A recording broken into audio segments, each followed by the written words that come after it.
Imaginez un endroit si secret que pendant des décennies, le gouvernement américain refusait même d'admettre son existence. Un lieu perdu, au milieu du désert du Nevada, entouré de montagnes, de capteurs, de caméras et de panneaux, annonçant que toute intrusion est interdite. Un endroit où certains affirment que sont cachées des technologies capables de changer le monde. D'autres pensent que des épaves d'objets volants non identifiés y sont étudiées, et certains vont encore plus loin. Ils parlent de vaisseaux extraterrestres et même de créatures venues d'ailleurs. Bienvenue dans l'histoire de la zone 51.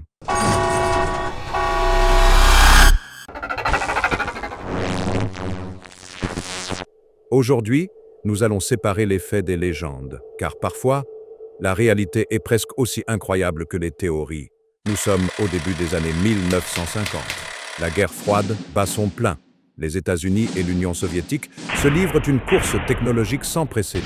Les Américains développent alors un avion révolutionnaire, le U-2, un appareil capable de voler si haut qu'il échappe aux défenses ennemies. Mais pour tester un tel avion, il faut un endroit isolé, très isolé. Le choix se porte sur un immense désert du Nevada, près d'un ancien lac asséché, appelé Groom Lake. Aucun village, presque aucune route, des centaines de kilomètres de désert.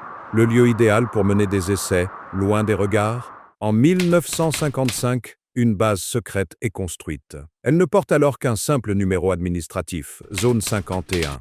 À cette époque, personne n'imagine que ce nom deviendra l'un des plus célèbres mystères de l'histoire. Pendant des années, personne ne sait réellement ce qui se passe derrière les clôtures. Les employés arrivent de par des cars sans marquage.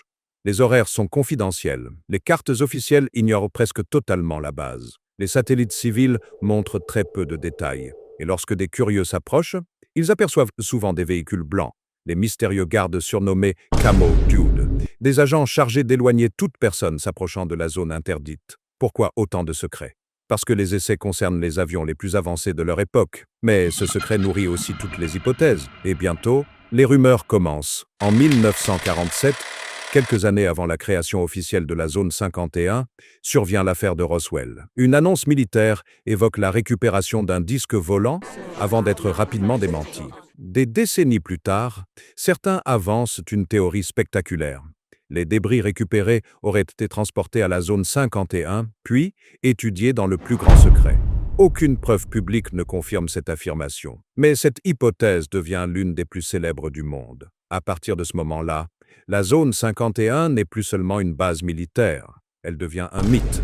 En 1989, un homme apparaît à la télévision. Son nom est Bob Lazar. Il affirme avoir travaillé dans une installation secrète appelée S4, située près de la zone 51. Selon lui, il aurait étudié des engins d'origine non humaine. Il parle d'un mystérieux élément chimique capable d'alimenter ces appareils. Son témoignage fait immédiatement le tour du monde. Pour certains, c'est un lanceur d'alerte. Pour d'autres, un imposteur. Des journalistes ont relevé des incohérences concernant son parcours universitaire et professionnel. À ce jour, ces affirmations n'ont jamais été démontrées. Pourtant, des millions de personnes continuent de croire à son récit. Pendant que le public imaginait des soucoupes volantes, les ingénieurs développaient en réalité des avions incroyablement avancés. Le A-12, le SR-71, Blackbird, puis les premiers avions furtifs, leur forme inhabituelle, leur vitesse, leur altitude. Tout cela pouvait surprendre les témoins qui ignoraient leur existence. Beaucoup d'observations d'OVNI de cette époque pourraient s'expliquer ainsi, mais toutes, c'est une autre question. Pendant longtemps, la zone 51 n'existe officiellement pas. Puis, en 2013, des documents déclassifiés reconnaissent enfin l'existence de la base et son rôle dans les essais d'avions secrets. Pour beaucoup, c'est une révélation. Mais pour les amateurs de mystère, cette reconnaissance soulève une autre question. Si le gouvernement a caché cette base pendant près de 60 ans, que pourrait-il encore garder secret aujourd'hui? Des extraterrestres, des technologies récupérées, des portails dimensionnels, des armes capables de manipuler le temps. Au fil des décennies, toutes les théories imaginables ont circulé. Certaines sont devenues célèbres grâce aux films, aux séries et à Internet. Cependant, aucune preuve publique solide ne confirme ces affirmations. Cela n'empêche pas le mystère de continuer, car le secret est le meilleur carburant de l'imagination.